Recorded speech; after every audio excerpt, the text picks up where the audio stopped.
दोस्तों, क्या आपने कभी गुटखा बनते देखा है?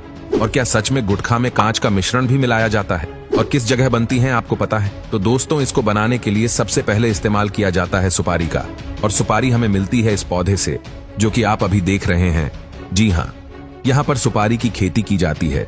इन छोटे छोटे पेड़ों पर सुपारी के फल लगते हैं और जब तक ये फल पक नहीं जाते तब तक इन्हें अच्छे से पाला पोसा जाता है। जब ये सुपारी का पौधा अच्छे से बड़ा हो जाता है, इसके फल को पौधे से अलग कर लिया जाता है। इसको भी अलग करने का प्रोसेस ठीक वैसा ही होता है।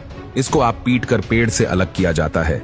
उसके बाद उसे कड़ी धूप में सूखने के लिए रख दिया जाता है। ऐसा करने की वजह ये होती है कि सुपारी के फल के अंदर जो नमी होती है वो निकल जाए और अच्छे से फल सूख जाए। जब यह सुपारी का फल सूख जाता है तब जाकर उसको महिलाओं के हवाले कर दिया जाता है, जो इस फल में से सुपारी का दाना निकालती है। आप देख सकते हैं कि कैसे महिलाएं अपने हाथों पर पट्टियां बांधकर इस फल में से उस दाने को निकाल रही है। वैसे तो ये काम बहुत ही तकनीक भरा है, जो कि जोखिम भरा भी है। तेज धार वाले हथियार की तरफ बिना देखे यह कैसे सुपारी को काटे जा रही है। अब इस सुपारी के दाने को बहुत ही गंदे और बेकार लाल रंग के केमिकल में उबाला जाएगा। ऐसा इसलिए किया जाता है क्योंकि कोई जब भी तम्बाकू खाए तो उसका मुंह तम्बाकू के रंग से लाल हो जाए। आपको बता दें कि इसको उबालने के लिए किसी और लकड़ी की नहीं बल्कि सुपारी की उस छाल का ही इस्तेमाल किया जाएगा जिससे ये निकला था। जब यह अच्छी तरह से केमिकल के साथ घुल मिल जाता है तब उसको सुखाने के लिए रख दिया जाता है। इसके बाद जब ये सूख जाता है तो उसके छोटे छोटे टुकड़े किए जाते हैं।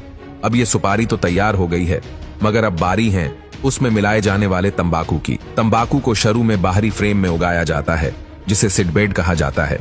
गर्म इलाकों में यह फ्रेम गीली घास या एक कपास की चादर से ढके होते हैं। 8 से 10 सप्ताह के बाद जब तंबाकू के पेड़ लगभग 10 इंच के हो जाते हैं तो इन्हें खेतों में शिफ्ट कर दिया जाता है।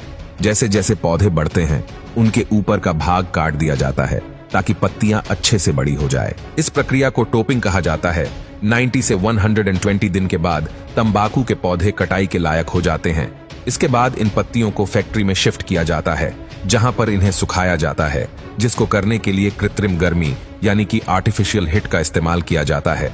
जब यह भूरे रंग की हो जाती है तो इन्हें अलग करके छोटे छोटे टुकड़ों में बांट दिया जाता है, जिससे ये असली तंबाकू के रूप में आ जाती है। और तंबाकू के अंदर कांच डाला जाता है। उसको डालने के लिए कांच की बोतल को मशीन के अंदर डाला जाता है और फिर मशीन उसको इतना बारीक पीस देती है कि ये एक पाउडर बन जाता है। इसको अगर आप अपने हाथ में उठाएंगे तो आपके हाथ को तो ये नहीं काटेगा, मगर हमारे मुंह के अंदर की स्किन थोड़ी सेंसिटिव होती है, इसलिए अगर कोई इसको तंबाकू के साथ चबाता है तो मुंह के अंदर से फट जाता है। और जब तंबाकू उस फटे हुए मुंह को लगता है तो हल्की सी जलन का एहसास होता है और इसके बाद तंबाकू का नशा और तेजी से चढ़ता है।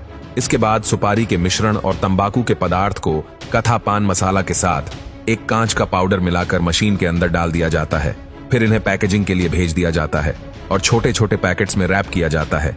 तो दोस्तों, यह था पान मसाला बनाने का पूरा प्रोसेस। आपने देखा, इसमें सारी चीजें वो डाली जाती हैं जो हमारे शरीर को नुकसान पहुंचाने वाली होती हैं।